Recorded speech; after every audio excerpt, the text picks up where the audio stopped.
Afshan Pirani, Mumbra express में आप लोगों का स्वागत करता हूं। दोस्तों आइए चलते हैं आज की विशेष खबर पर।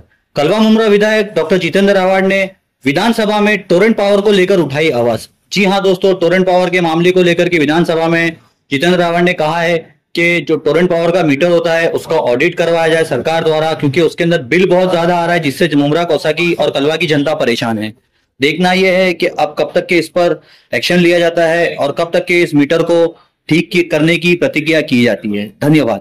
फास्ट है स्मार्ट मीटर लावले, पण त्यांनी लोकांना विश्वासात न घेता रातोरात लोकांचे जुने मीटर्स काढून दिले आणि स्वतःचे मीटर्स लावले आणि त्यामुळे जास्त बिल येत आहेत आणि लोक परेशान आहेत। त्याचं कुठलाही ऑडिट होत नाही, काही होत नाही। तर आमचं म्हणणं असं आहे की पूर्ण त्या मीटर्सचं ऑडिट करावं आणि लोकांच्या इच्छेनुसार लोकांना जी मीटर्स हवी आहेत ती लावून द्यावीत, म्हणजे लोकांना त्याचा त्रास कमी होईल। नाहीतर टोरेंट कंपनीला रामराम सांगावा। आणि तसं प्रकारचं आश्वासन निवडणुकीच्या दरम्यान मंत्रिमंडळातल्या अनेक जणांनी येऊन आमच्याकडे दिलेलं आहे। तर आपण त्याच्यामध्ये लक्ष घालावं, शासनाने असे शासनाला आदेश द्यावेत। ठीक, आपल्या माध्यमातून शासनाला विनंती करू इच्छितो की आमच्याकडे एक इलेक्ट्रिक कंपनी सध्या अस्तित्वात आहे। टोरेंट नावाची एक इलेक्ट्रिसिटी कंपनी आमच्या मुंबऱ्यात अस्तित्वात आहे।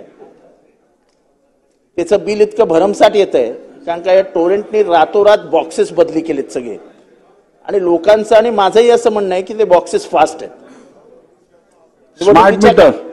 स्मार्ट मीटर लावले, पण त्यांनी लोकांना विश्वासात न घेता रातोरात लोकांचे जुने मीटर्स काढून दिले आणि स्वतःचे मीटर्स लावले आणि त्यामुळे जास्त बिल येत आहेत आणि लोक परेशान आहेत। त्याचं कुठलाही ऑडिट होत नाही, काही होत नाही। तर आमचं म्हणणं असं आहे की पूर्ण त्या मीटर्सचं ऑडिट करावं आणि लोकांच्या इच्छेनुसार लोकांना जी मीटर्स हवी आहेत ती लावून द्यावीत, म्हणजे लोकांना त्याचा त्रास कमी होईल। नाहीतर टोरेंट कंपनीला रामराम सांगावा।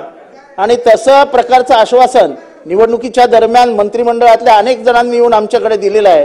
तर आपण त्याच्यामध्ये लक्ष घालावं, शासनाने असे शासनाला आदेश द्यावेत।